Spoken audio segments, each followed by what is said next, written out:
Alright, Love During Lockup, episode 6. Here we go.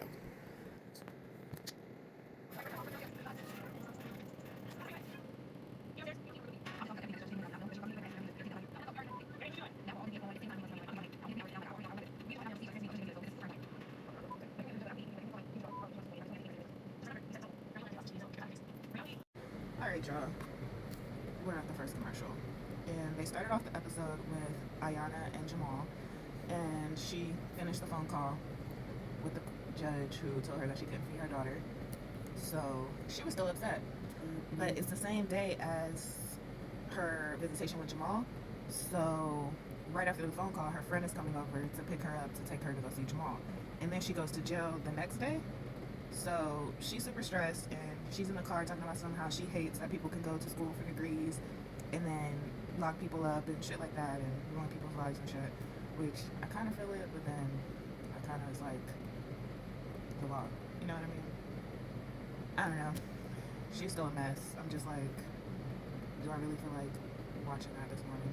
But anyways, then they move on to Candace and Andrew and Candace, and she got out of jail. He's taking her to the halfway house because she has to check in. She just got out of jail, so she gets there, and she comes out super stressed, and she's like, I need a cigarette. So I'm like, I don't know what's going on. So she's like, well, they said that I'm allowed to stay at the apartment. So I'm like, so why are you stressed? But then she's like, I guess her parole and probation people told her that she has to stay at the halfway house, but the halfway house told her she can go to her apartment. So she doesn't want to upset the parole people because they're the ones who can lock her up. But she went to the apartment, so, which she loved, and took a shower and all that, got some chicken tenders. I'm like, okay, girl, because you know that jail food be, no. But got her some chicken tenders, took a shower, but then they're gonna lay down and go to bed, and she's telling Andrew how she wants him to sleep over there and she wants to sleep over here because she don't want to be cuddled up with him yet. And I'm like, I need to get a red flag. Red flag. Red flag. I don't know if she really like him like that. And then she come on the confessional and say she does like him like that. So I'm like, I don't know.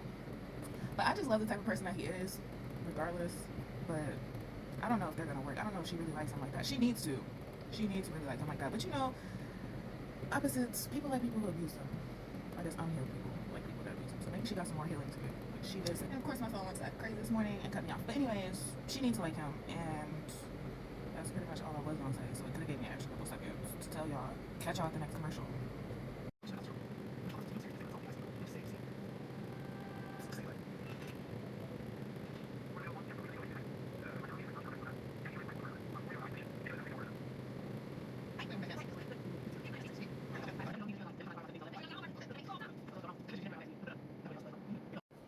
All right, y'all.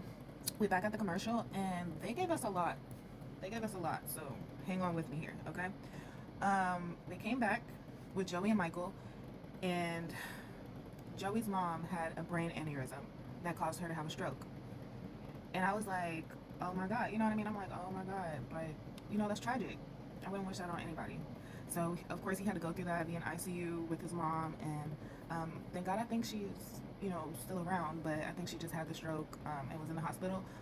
But with Michael being in jail, I guess Joey's now realizing that he wants a partner that's able to actually support him through life, like on the outside, you know what I mean? Like not just emotionally, but actually physically as well. Like to give him hugs and, you know, just to talk to whenever he wants to about these type of situations. A support system. He wants a partner that's going to support him, which is understandable. So I'm like, damn, oh my God. So he went over to his friend Nancy's house and he's talking to her about his mom and his situation. So he's like, he don't really know if his relationship with Michael is going to last because now he's thinking about it. Like, is this a good idea to be with somebody in jail? Like, if he gets out, is he going to go hang around with people that use again? And Joey's not trying to be around that. And now Joey's thinking about maybe he has to take care of his parents just when he was thinking about moving out with Michael. His mom has a stroke. So he's going through it. And Michael has tried, you know, is trying to be there for him as much as he can. He was emailing him from the hospital when he was there, you know, but it's just not the same as somebody being there. That's what Joey is feeling. And then Michael, he's telling us that it might be another 6 years before he gets out, and he's not sure if Joey's even going to wait another year. So it is rough over there for Joey and Michael. And I feel so bad for Joey. I really wouldn't wish that on anybody. So prayers for Joey, guys. And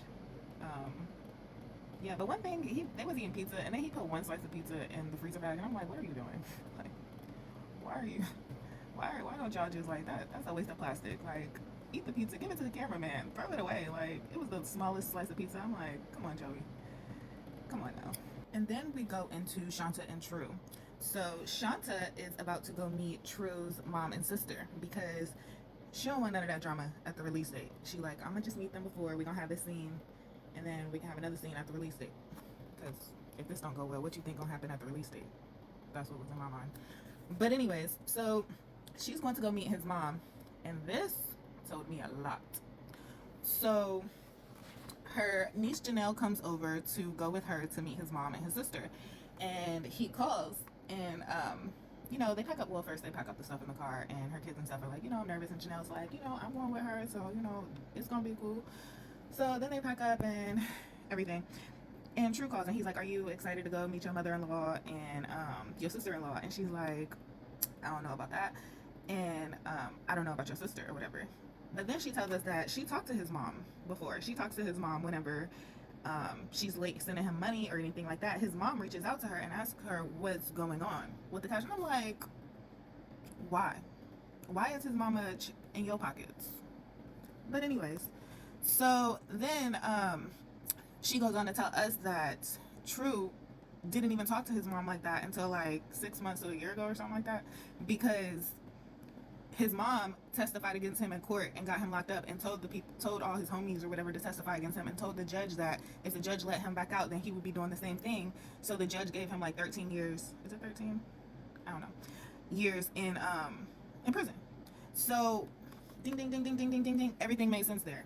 Everything makes sense there. That's why he don't like black women. That's why he don't like black women. That's why he would rather date white women, because he feels like his mother, the black woman that he, you know, that birthed him, that raised him, and usually they all have mommy issues. But anyways, usually, not always. But anyways, so yeah, it just made sense. So, but he's trying it with Shanta now, I guess. I don't know. So we're gonna see how this goes.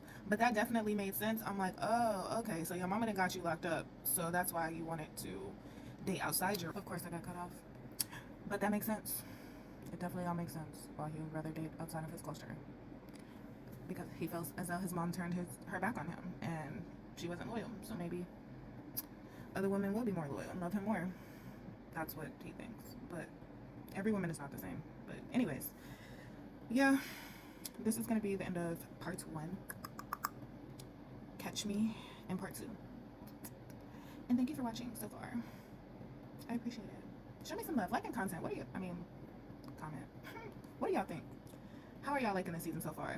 At first I was like, I did not want to watch this episode, but you know, they always reel me in. They always reel me in. They always do.